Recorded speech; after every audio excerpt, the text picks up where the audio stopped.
coffee for courage.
Everyone, it's a stay-at-home reader again, and if you're watching this, that means that Summerween has ended, unfortunately, and I just want to say that I had an absolute blast. It was amazing. I loved reading all the little spooky, cozy, comforting little books that I had on my TBR, and surprisingly, I finished all of them, and it was great to just finally set a TBR and speed through those books. I think I finished one and then picked up another one, finished that one, and then started another in the same night because I was so excited, and it just made me really excited for October and the fall months that much more. And as a recap, I read How to Sell a Haunted House by Grady Hendrix, Through the Woods, the graphic novel by Emily Carroll, My Heart is a Chainsaw by, I'll have to look that one up and I'll put it in the description below because I don't want to have an author's name wrong. And then I read The Whisper Man as a buddy read with my friend Linka by Alex.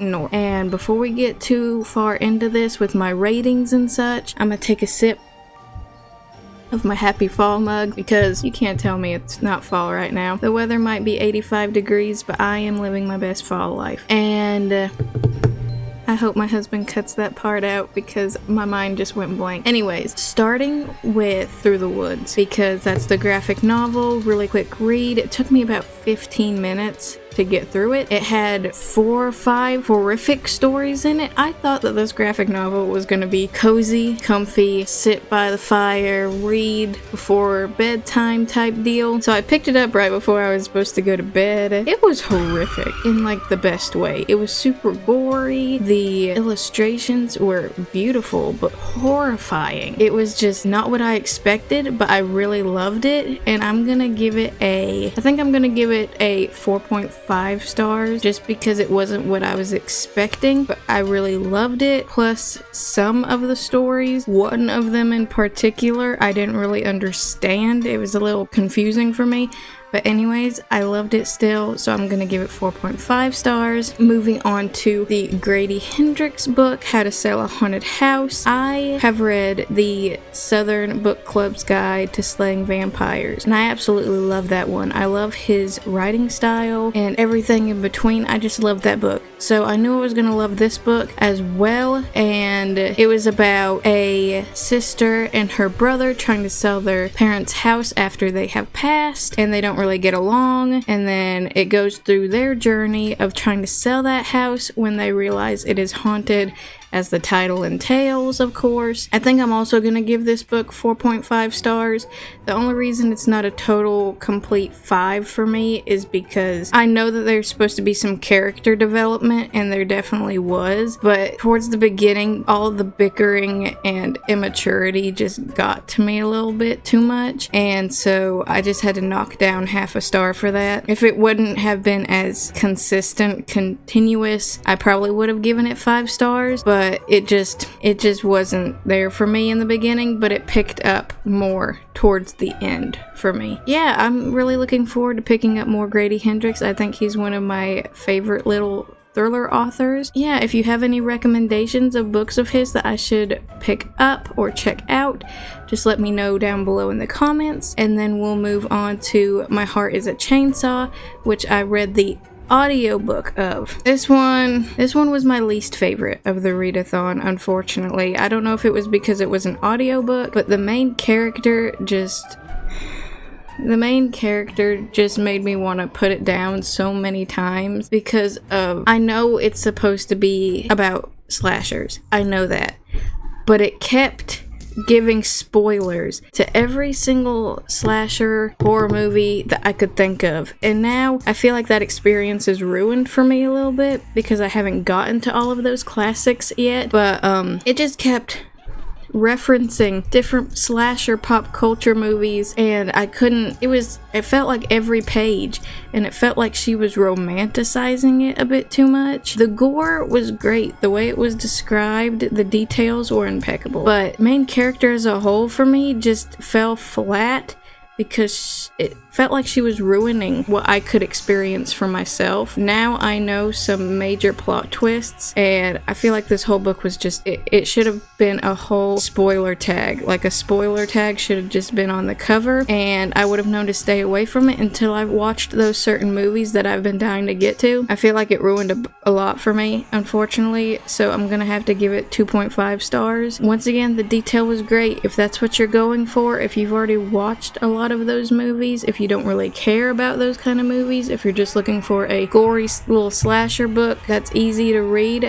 go for it. But it ruined too much for me, unfortunately. Anyways, on to my last book of the readathon. I think this one was actually my favorite, and it was The Whisper Man by Alex North. I read it with my friend Linka, like I mentioned before. She's gonna be mentioned in like every video, so just be prepared for it. We had a blast reading this buddy read too. I think our buddy reads are next level because we just picked great books that we both really enjoy and can get into super quickly. We read this in like maybe 2 days. Wow. But it just captured our interest. It kept us engaged, and I don't really want to talk too much about this one because it's like a serial killer kind of whodunit type deal, and I feel like that's generic enough to where if I spoke about it more, it could possibly spoil it for you. But yeah, this one, I guessed the plot twists. I seem to always do that, and for some books, most books, it ruins it for me when I guess the plot twists, unfortunately. But this one, I guessed both of them. I was still engaged the whole time. I was just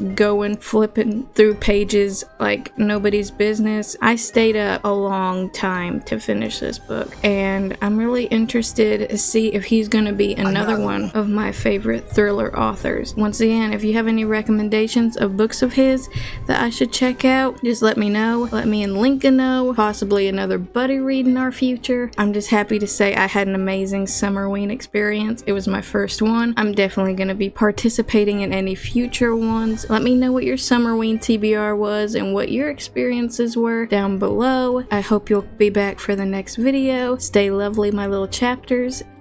Cheers.